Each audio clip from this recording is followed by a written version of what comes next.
यह अकाट्य है कर्म का सिद्धांत। लेकिन बड़ी कठिनाई है, कुछ लोग पूर्व जन्म मानते ही नहीं है। अच्छा, उनसे कहो कि नहीं भाई हम तो मानते हैं पूर्व जन्म, तो तुरंत पूछते हैं कि बताओ तुम पिछले जन्म में कौन थे। अब यह किसे याद है? और जिस किसी को याद भी कभी कभी रहता है तो कुछ वर्ष तक, और हमें तो लगता है कि भगवान की बड़ी कृपा है, अच्छा है कि याद नहीं है। नहीं तो इस जन्म की याद ही इतना परेशान किए है, और पिछले जन्म की और याद होती।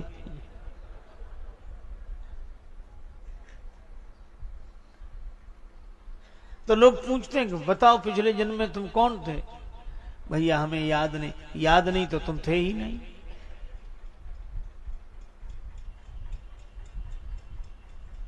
बड़ी समस्या।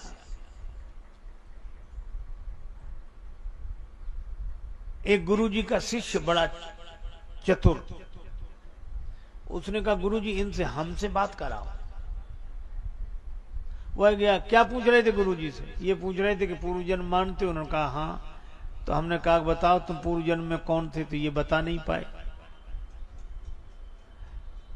वो बोला कि हम बताते हैं। तो कहा तुम बताओ तुम पिछले जन्म में कौन थे? तो सीधे ही बोला कि हम तुम्हारे बाप थे। और जो उसने कहा कि हम तुम्हारे बाप थे तो बड़ा क्रोध आया उसे, बहुत जोर से, और कहने लगा कि नहीं नहीं तुम हमारे बाप नहीं थे। तो बोले फिर? तो क्रोध में तो था ही। तो बोला कि हम तुम्हारे बाप थे। वो आदमी बोला कोई बात नहीं, तुम ही बने रहो, थे यही तो सिद्ध करना था, उसमें क्या हार गया। तो भाई यह जन्म में किए हुए कर्म का फल ही प्रारब्ध बनता है। हमारे गुरुदेव कहा करते थे, क्रियमाण मिट जब अहम मिट, संचित मिट जब ज्ञान, भोगे से प्रारब्ध मिट, वेद भेद यह ज्ञान। अहंकार मिटने पर जो क्रियमाण कर्म जो हम कर रहे हैं वह मिट जाते हैं, उनका फल नहीं होता। भुंजे हुए बीज की तरह उगते नहीं हैं, बोने पर भी नहीं उगते, करने पर भी फल नहीं मिलता। और संचित कर्म ज्ञान हो गया, ना हम करता, तो कर्म किसके? मेरे नहीं। संचित मिट जब ज्ञान, पर प्रारब्ध तो निर्मित हो गया, यह भोगने से ही मिटता है। एक बाण चल चुका है, एक बाण धनुष पर चढ़ा है, एक बाण तूणीर में है, तो तूणीर के बाण से बचा जा सकता है। धनुष पर चढ़े हुए बाण को उतार सकते हैं, लेकिन जो चल चुका है उससे नहीं बचा जा सकता है, वही प्रारब्ध है।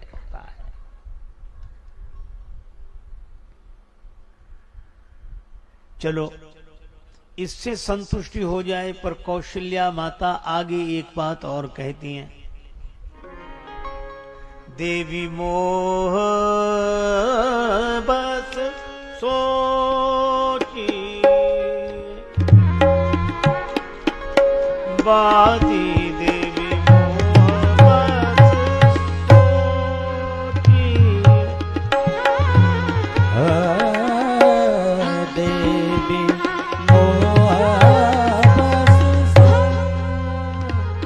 विधि प्रपंच अस अचल अनादि,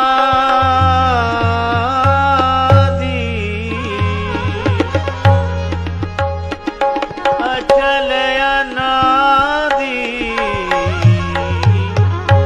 अनादि, देवी मोह बस सो, मोह बस सो, मोह बस सो।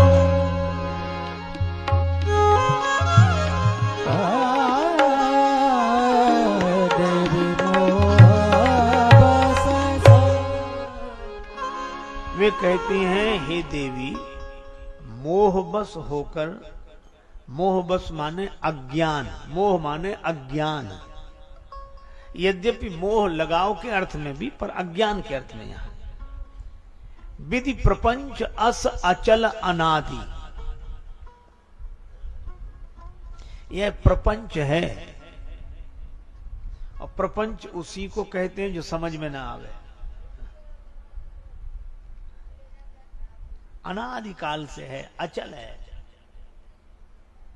अच्छा, आप ऐसे सोचो कि अगर प्रत्येक प्राणी को उसके प्रारब्ध के अनुसार ही फल, जन्म, जीवन मिलता है,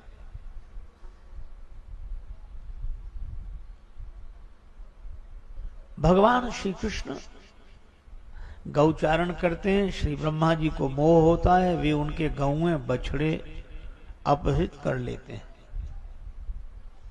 और भगवान ने उतनी ही गौएं, उतने ही बछड़े, उतने ही ग्वाल प्रकट कर दिए।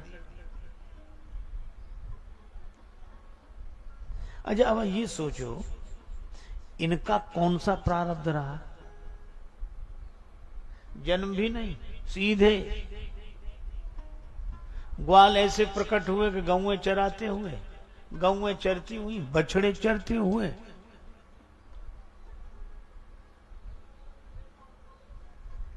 यह तो भाई बड़ी विचित्र बात है।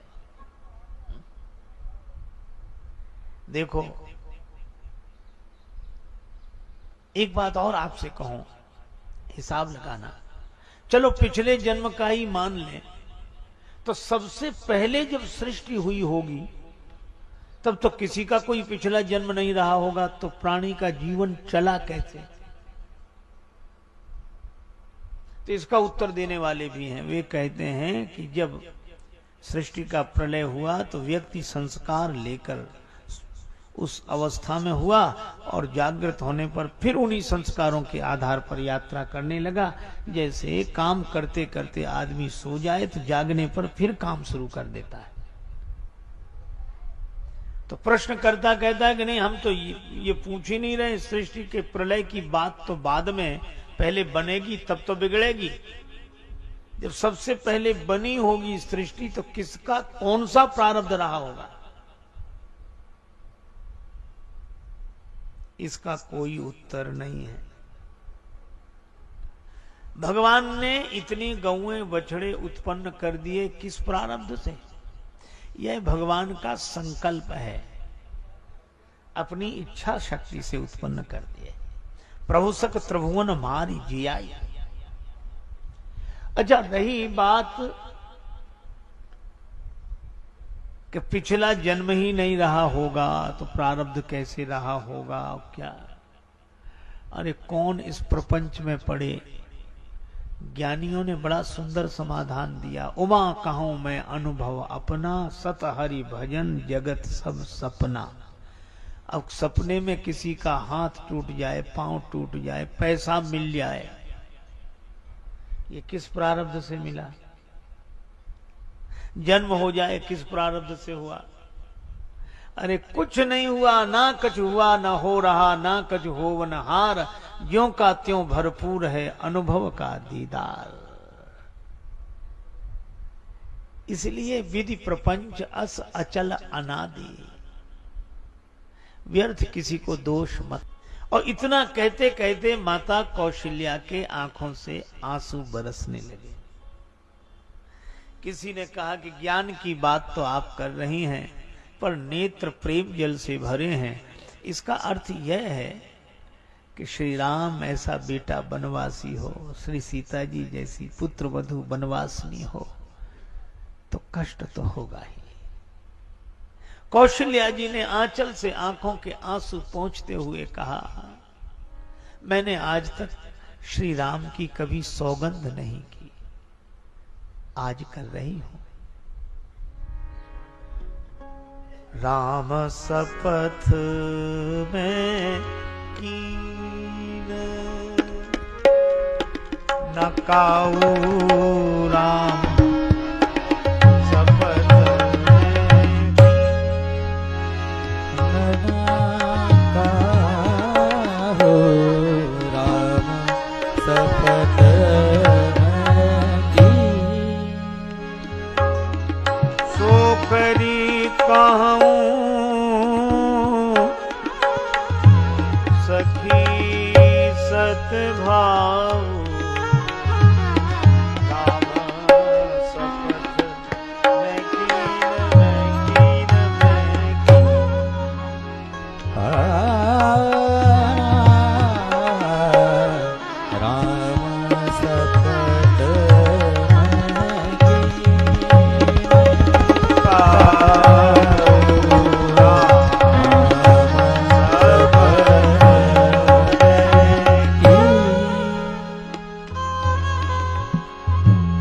राम जी की सौगंध मैंने आज तक नहीं की,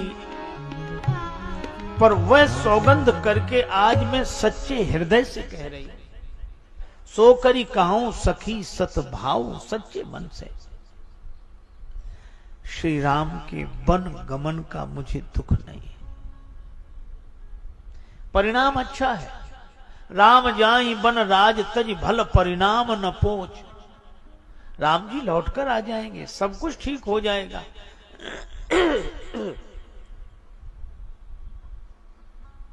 किंतु आपकी आंखों में आंसू क्यों? कौशल्या जी कहती हैं, गहवरी ही कहे कौशिला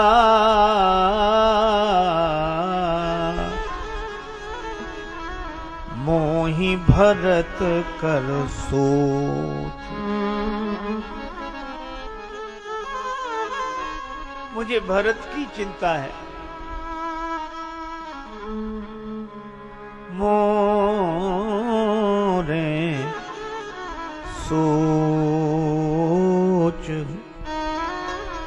भरत कर भाई।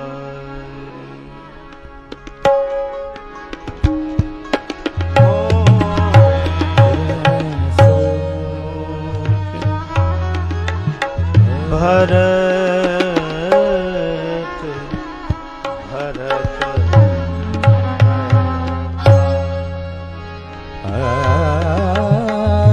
मोरे सोच भरत कर भारी।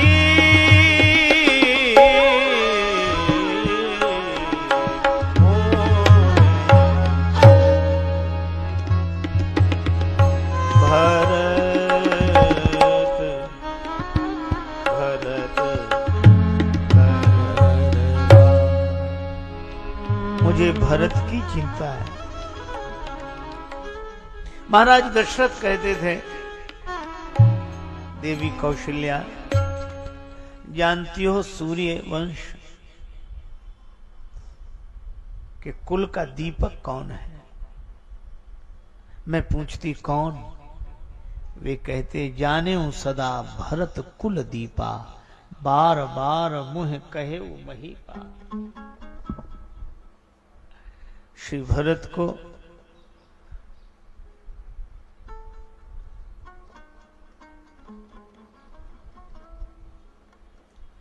पूज्य स्वामी जी महाराज को मैं सादर प्रणाम करता हूं।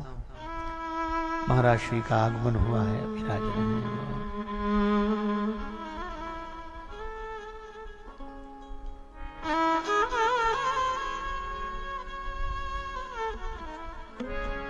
अयोध्या का सूर्यास्त हो गया।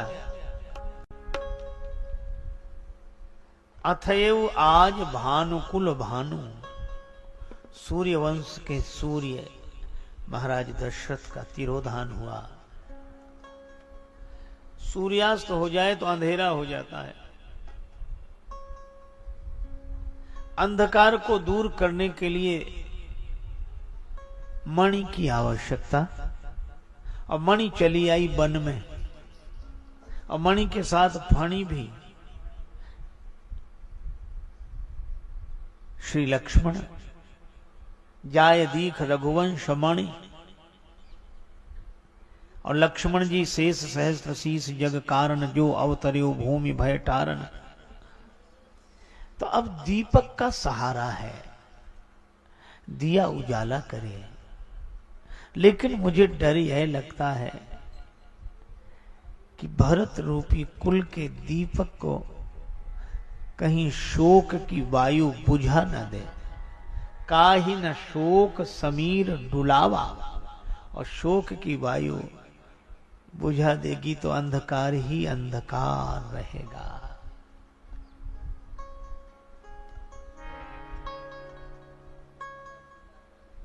इसलिए महाराज विदेहराज से आप यह कह दें, पंचायत ऐसी हो जाए, राम जी भरत जी संग संग रहें।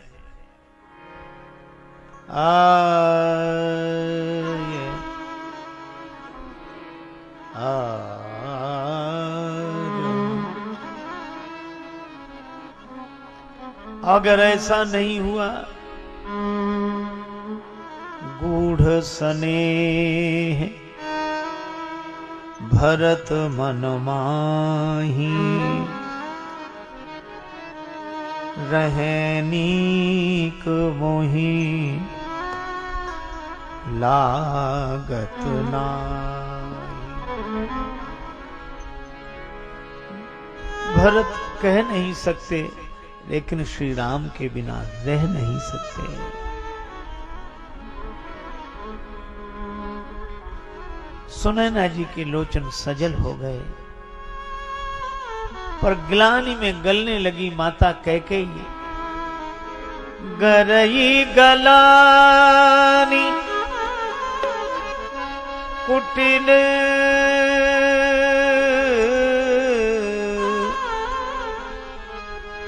कैकेयी,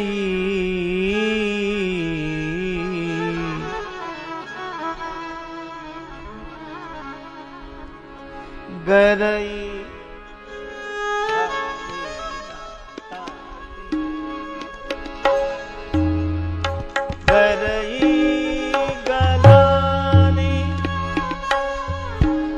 कुटिल कैकेयी, गरई गलानी कुटिल कैकेयी, गरई।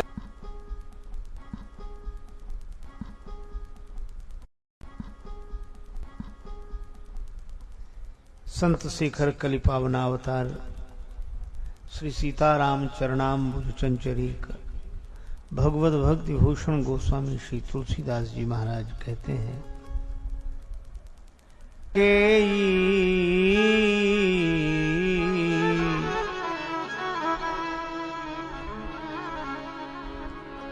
गरई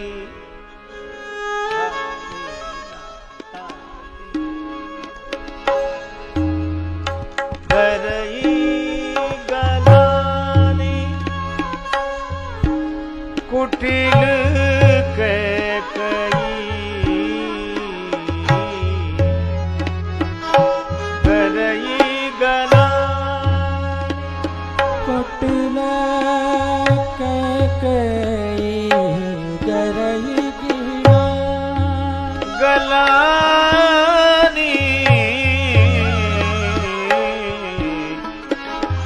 गरई गलानी, गरई गलानी, गरई गलानी, कुटिल कैकेयी, गरई गलानी। कैकेयी माता सोचती है धरती फट जाए या विधाता मुझे मृत्यु दे दे।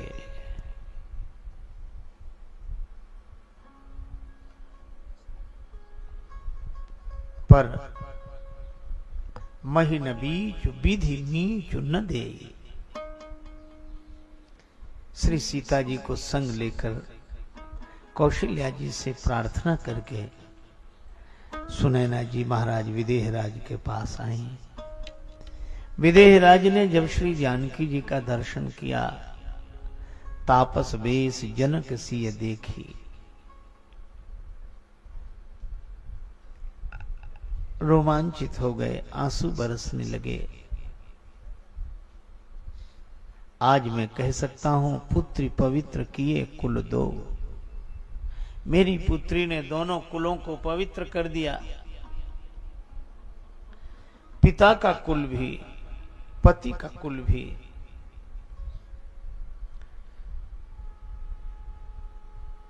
पर विदेहराज यही सोचते हैं, बेटी को विदा करते समय सब कुछ दिया,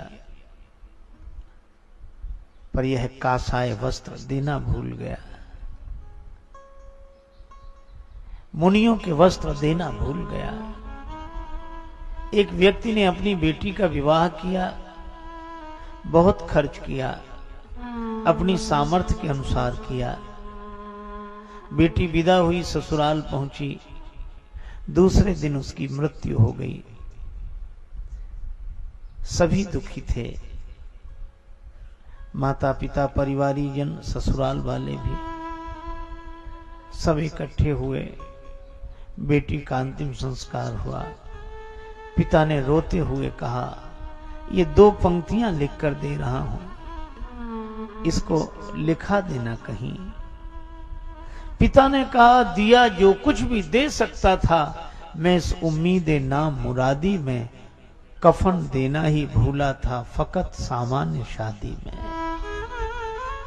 सब कुछ दिया, यही देना भूल गया था। विदेहराज सोचते हैं बेटी को सब कुछ दिया, पर बनवासनी बनाने की वेशभूषा नहीं दे सका। श्री सीता जी ने सोचा, यहां रात्रि रुकना ठीक नहीं, यहां रहव रजनी भल नाही।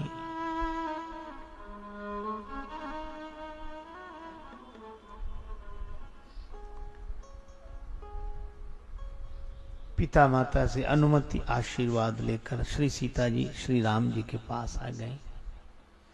विदेहराज सो गए। सुनैना माता चरण दबा रही हैं। पौड़े पौड़े विदेहराज ने कहा, क्या चर्चा हुई वहां? सुनैना जी ने माता कौशल्या का वृत्तांत सुनाया कि वे यही कह रही हैं कि श्री भरत या तो राम जी के संग चले जाएं अथवा भरत जी के संग राम जी लौट जाएं। ऐसा कोई पंचायत में निर्णय करा दें। और जब इतना सुना तो विदेहराज के नेत्र बरसने लगे। पौड़े थे, उठकर बैठ गए, कहने लगे, देवी जितने कठिन विषय हैं, जैसे धर्म, राजनय, ब्रह्म विचारो, धर्म, राजनीति, ब्रह्म विचार, ब्रह्म दर्शन, ये अत्यंत कठिन विषय है। धर्म के बारे में बहुत बार निर्णय करने में कठिनाई होती है। किम कर्म किम अकर्मेति कवियो अप्यत्र मोहिता। क्या धर्म है, क्या करने योग्य है, क्या नहीं करने योग्य है। बड़े बड़े बुद्धिमानों की बुद्धि मोहित होती है। राजनीति बहुत कठिन है। हम क्या करें क्या न करें सोचकर कठिनाई होती है। और इसी तरह ब्रह्म दर्शन, हमें उसी के बारे में बोलना पड़ता है जो नहीं है। है को तो हम बोल ही नहीं पाते हैं, नहीं है को ही बोलते हैं। है कहो तो नहीं, नहीं कहो तो है नाही के बीच में जो कुछ है सो है। अभिगति की गति कहत ना आवे, बहुत कठिन है।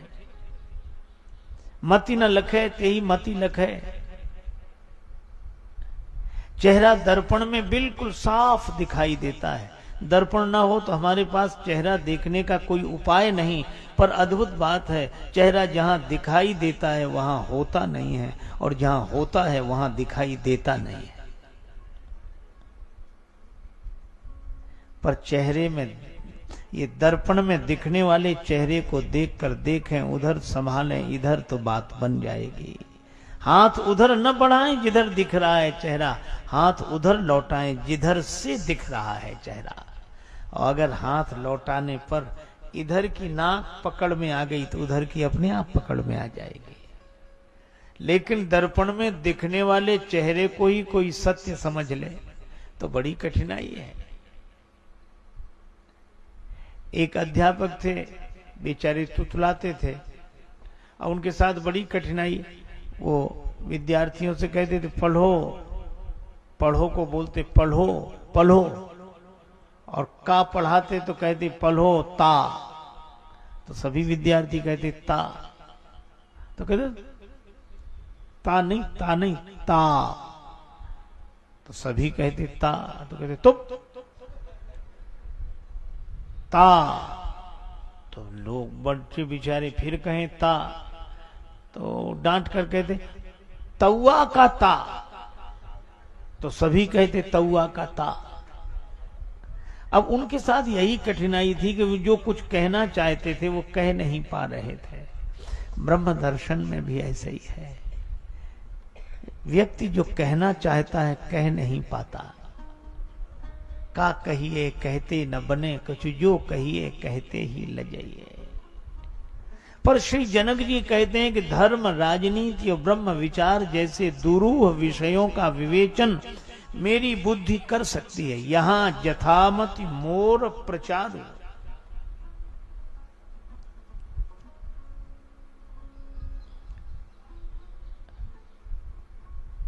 अच्छा,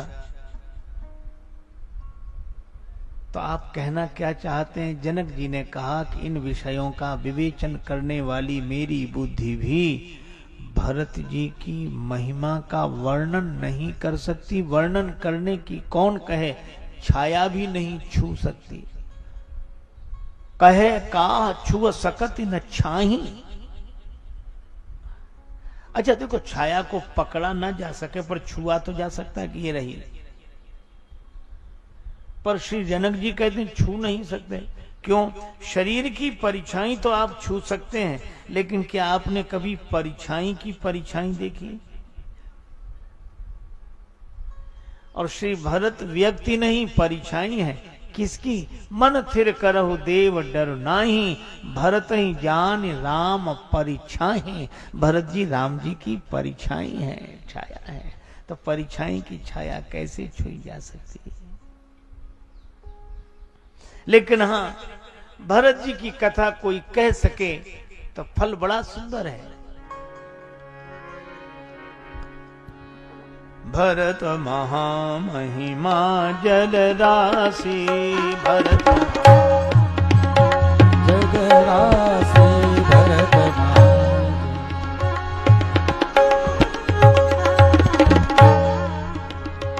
महा महिमा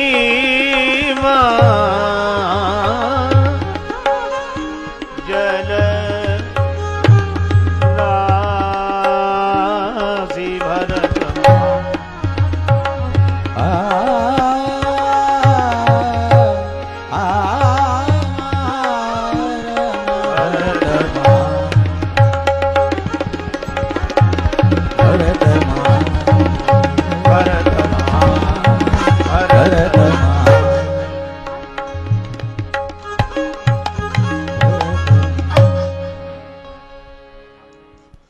भरत महामहिमा। भरत जी की महान महिमा का वर्णन नहीं किया जा सकता,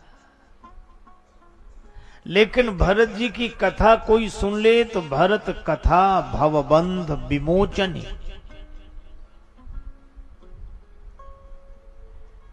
श्री सुनैना जी ने कहा तो भरत जी की महिमा कोई नहीं जानता क्या? जनक जी बोले एक है जो जानते हैं। कौन?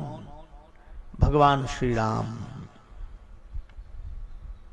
भरत महामहिमा सुनु रानी, भरत महामहिमा।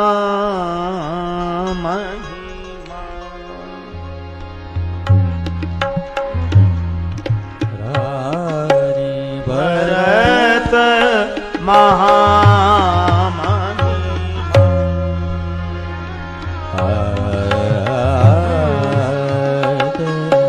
भरत महामहिमा। सुन रानी,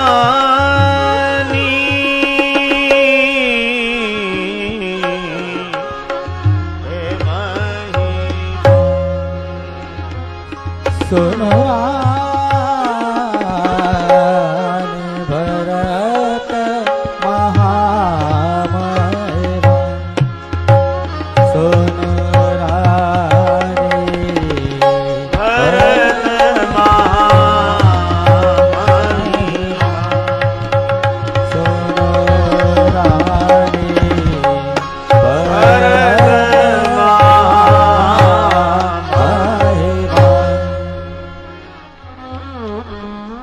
ही राम, राम जी जानते हैं। सुनैना जी ने कहा तब तो मैं राम जी से ही प्रार्थना करूंगी श्री भरत जी की कथा सुनावे।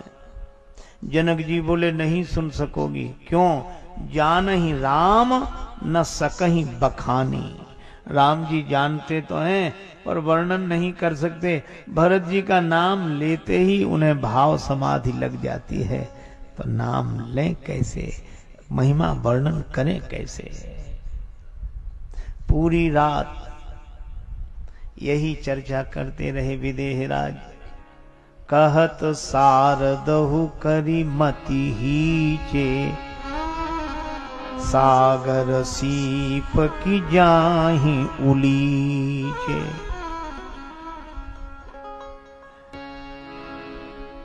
इधर तो ये जागते रहे और उधर अहो अहो इस शिलाखंड पर बैठा कौन तपोधन, एकटक रहा निहार गगन को करता अश्रु विसर्जन।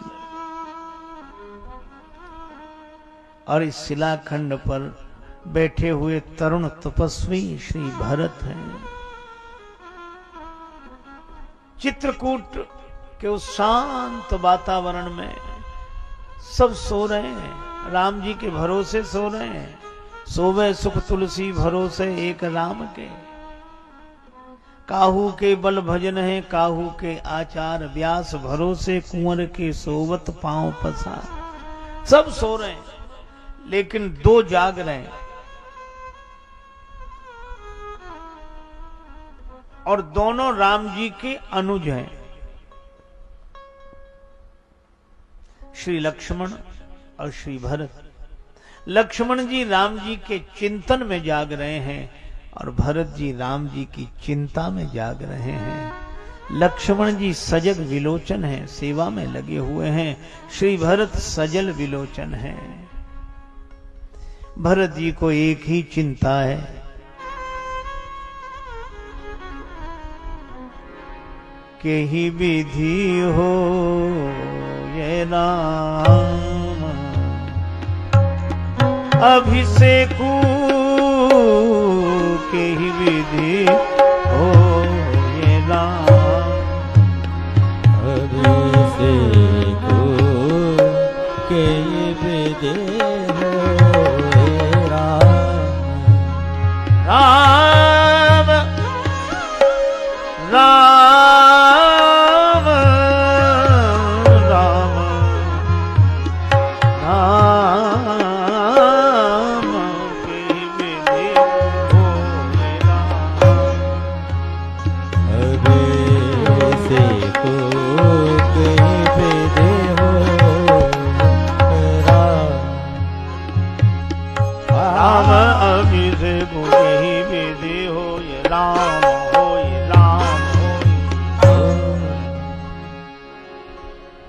राम जी का राज्याभिषेक कैसे हो जाए, समाज को राम राज्य मिले, ऐसी चिंता तो संत के मन में ही होती है। आंसू बरस रहे हैं, आकाश की ओर देखते हैं, आकाश की नीलिमा देखकर नीलांबुज श्यामल श्री राम याद आ जाते हैं। राम जी का अभिषेक कैसे हो, राज्याभिषेक कैसे हो, अयोध्या की प्रजा को राम राजा के रूप में कैसे मिले। मुझे कोई उपाय नहीं सूझ रहा है। क्या मेरे राम अयोध्या लौट चले? कोई उपाय है? एक उपाय तो है, उपाय समझ में आया। मातु कहे बहु रही रघुराऊ, मातु कहे बहु रघुराई।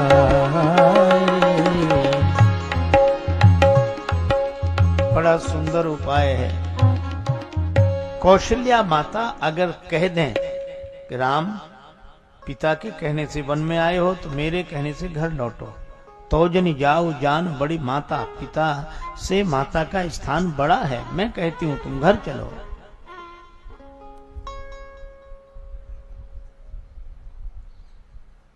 बड़े प्रसन्न हुए श्री भरत। मां कौशल्या के चरणों में प्रणाम करूंगा, प्रार्थना करूंगा। वे अवश्य राम जी से कहेंगी राम जी अयोध्या लौट जाएंगे। पर यह प्रसन्नता थोड़ी देर की ही रही, फिर उदास हो गए। श्री राम नहीं लौटेंगे। क्यों नहीं लौटेंगे? जब माता कहेंगी तो क्यों नहीं लौटेंगे? अवश्य लौटेंगे। मन में आया माता कहेंगी तब ना, तो कौशल्या माता क्यों नहीं कहेंगी? वेदना व्यंग बनकर निकल पड़ी। मां तू कहे बहुरही रघुराऊ, किंतु राम जननी हठ करवि की काऊ। वे राम जी की माता हैं, वे हठ करना क्या जाने। राम जननी हठ करवि, राम जी की जननी हठ करना नहीं जानती। श्री भरत का भाव यह है कि हठ करना तो भरत की माता को आता है। कोई कितना ही समझाए, लेकिन उस हठ से वे विलग नहीं होती।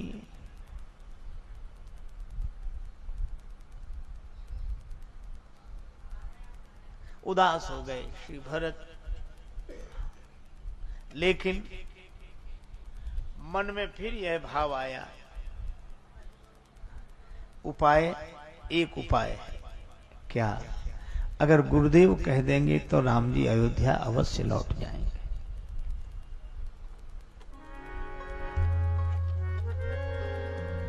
अवश्य फिर ही गुरु आय सुमानी, अवश्य फिर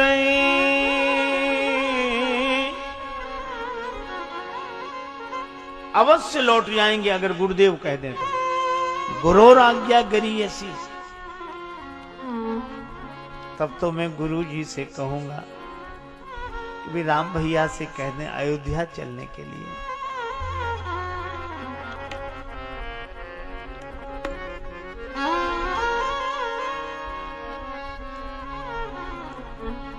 अवश्य फिर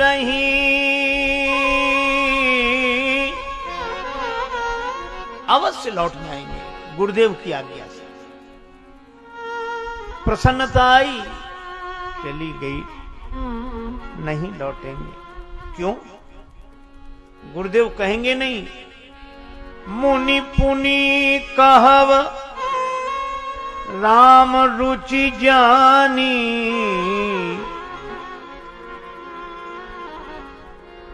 मुनि पुनि कहव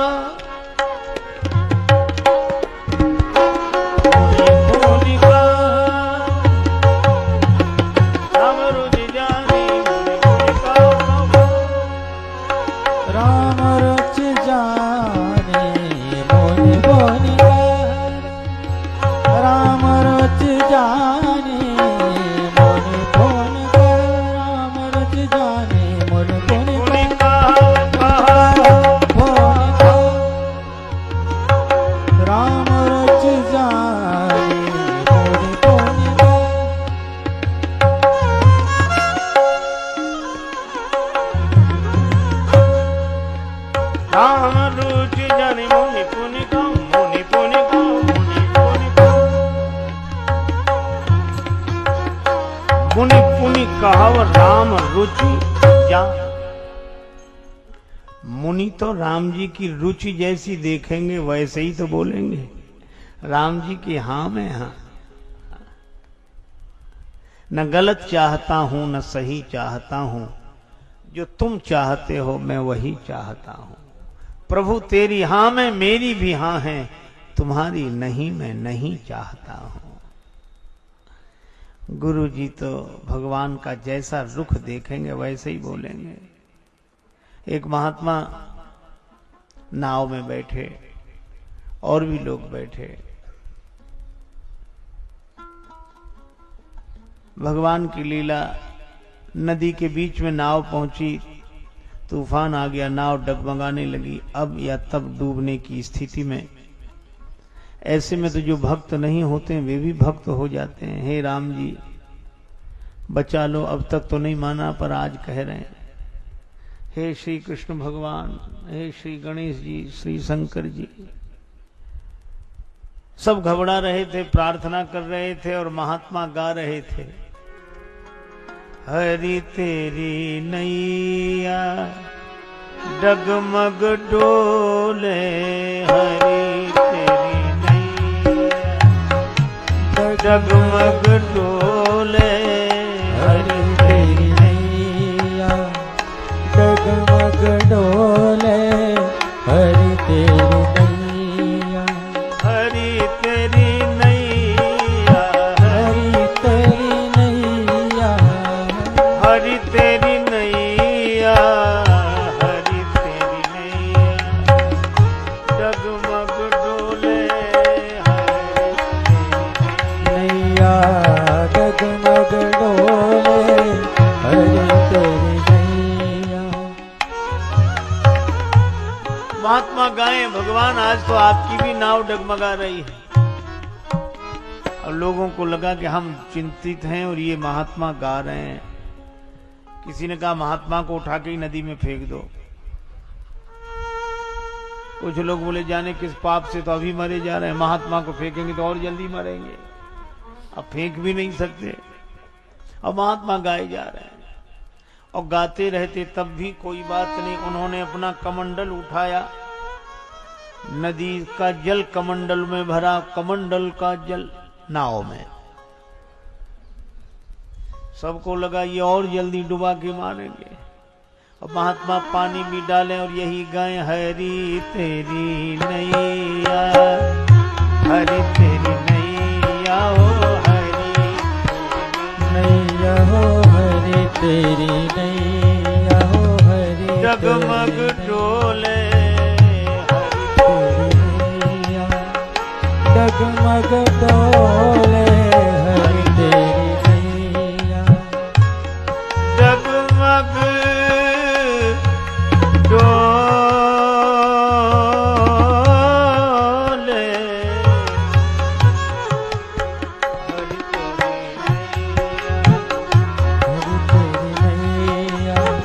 हरि तोरी नैया, हरि तोरी नैया, हरि तोरी नैया।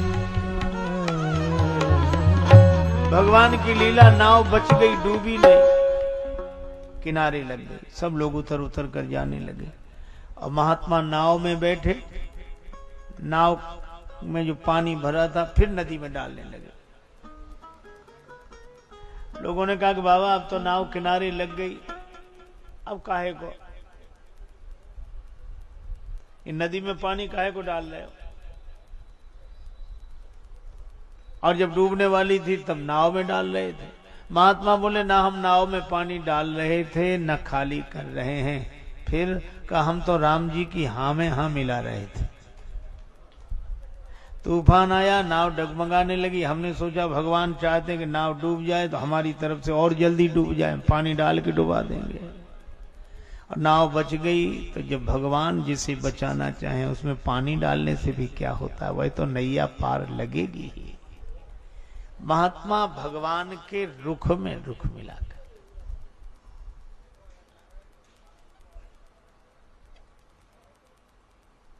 भरत जी सोचते हैं कि गुरु जी वही कहेंगे जैसा राम जी का रुख देखेंगे। अच्छा भरत तुम ही क्यों नहीं कहते? भरत जी रोने लगे।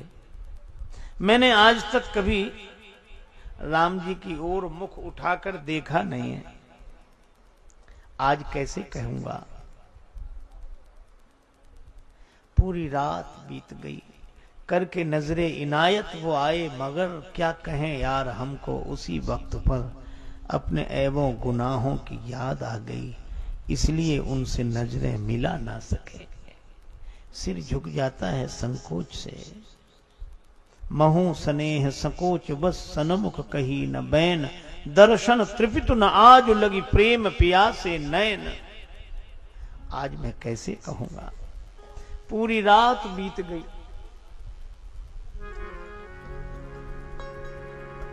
एक जुगुती न मन ठहरा, एक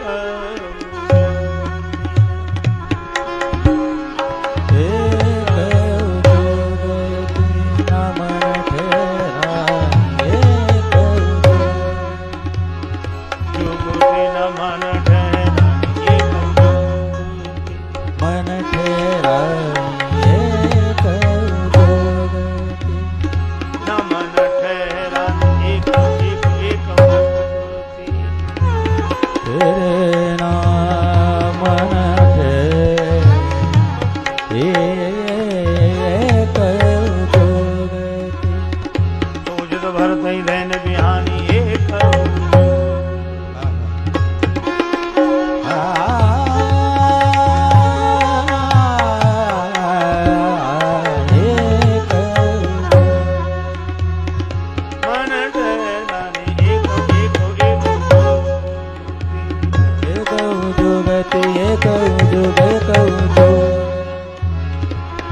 पूरी रात बीत गई, कोई युक्ति मन में ठहरी ही नहीं। सवेरा हुआ, श्री भरत जी ने मंदाकिनी जी में स्नान किया, वस्त्र धारण किए, गुरु जी के पास गए। गुरुदेव तो जैसे प्रतीक्षा ही कर रहे थे। गुरुदेव ने कहा, आओ भरत, मैं तुम्हारी ही प्रतीक्षा कर रहा था। श्री राम जी अयोध्या में राजा हो जाएं, इसके लिए क्या उपाय है? अब देखो कितनी कठिनाई। कोर्ट में जाने के पहले वकील साहब मुवक्किल से ये पूछें कि बताओ हम क्या क्या कहें, तुम बताओ वही कहेंगे। तो मुवक्किल कहेगा कि धन्य है वकील साहब, मुकदमा आप लड़ने के लिए तैयार, उपाय हमसे पूछ रहे हैं। श्री भरत जी ने भी कहा, गुरुदेव बूझिए मोहि उपाव, अब सो सब मोर अभाग। यह आप जो मुझसे उपाय पूछ रहे हैं, यह मेरा दुर्भाग्य है। सो सब मोर अभाग, यह मेरा दुर्भाग्य है। सुनि स्नेह मय वचन, गुरु उर उमगा अनुराग। इसमें एक व्यंग है। उपाय अब पूछा जा रहा है, तब नहीं पूछा गया। बूझिए मोहि उपाव, अब पूछा जा रहा है, तब नहीं पूछा गया। और तब में व्यंग क्या है कि माता कैकेयी ने 2 वरदान मांगे थे।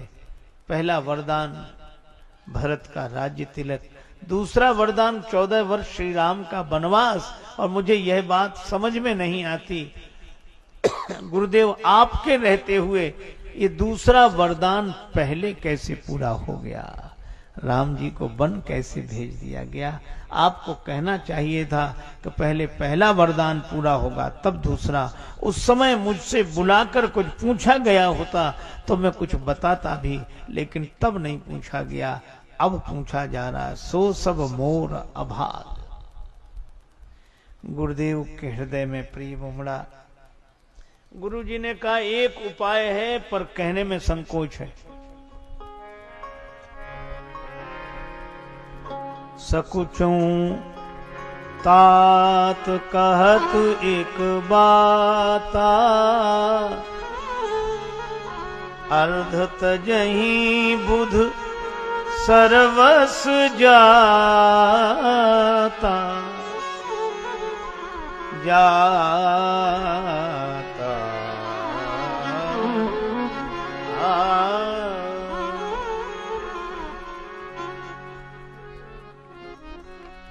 सब कुछ जा रहा हो और आधा जाने में फैसला हो जाए तो समझदार लोग यह निर्णय मान्य कर लेते हैं। उपाय एक है, तुम कानन गवना, दो भाई कानन गवना,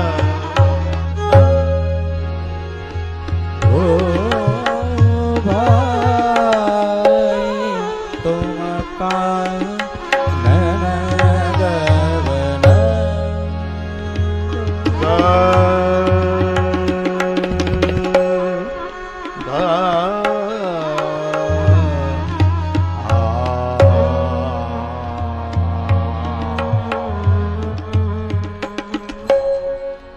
कानन गवन गवन तुम दोनों भाई वन को चले जाओ।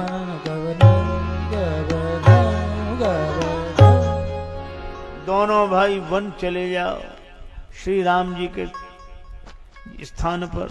तो बहुरई लखन सीय रघुराम, तो श्री सीताराम लक्ष्मण अयोध्या लौट जाएंगे। अब यह शर्त स्वीकार हो तो समझ लो।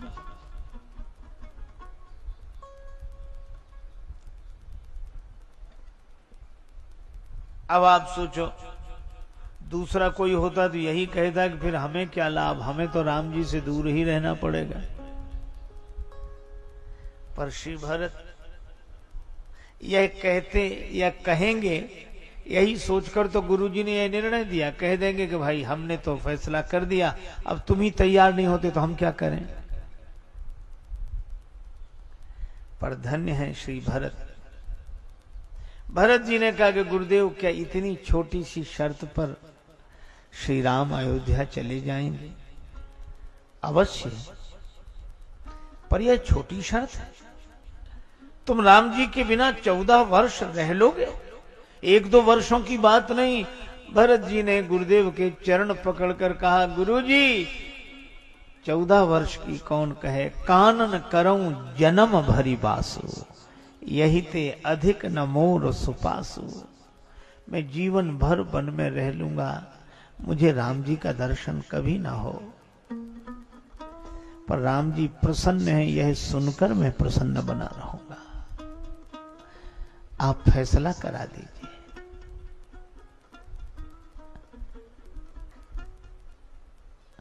सुनत वचन पुलके दो भ्राता, भे प्रमोद परिपूर्ण गाता। हम सुनकर प्रसन्न रहेंगे। नीके रहो मेरे प्यारे, बने रहो नीके रहो मेरे प्यारे, बने रहो नीके रहो मेरे प्यारे, बने रहो नीके बने रहो प्यारे, प्यारे बने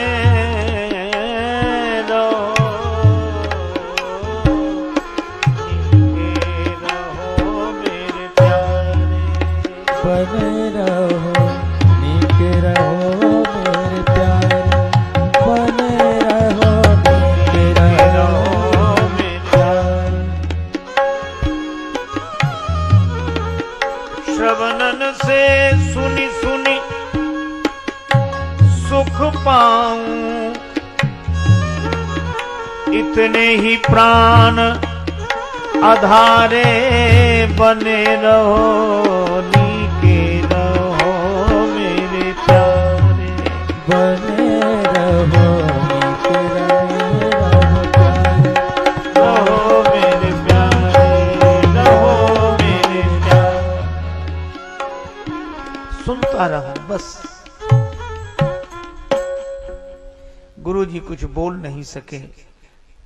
मुनि मत ठाण तीर अबलासी, गाचह पार जतन बहु हेरा, पावत नाव न बोहित बेरा।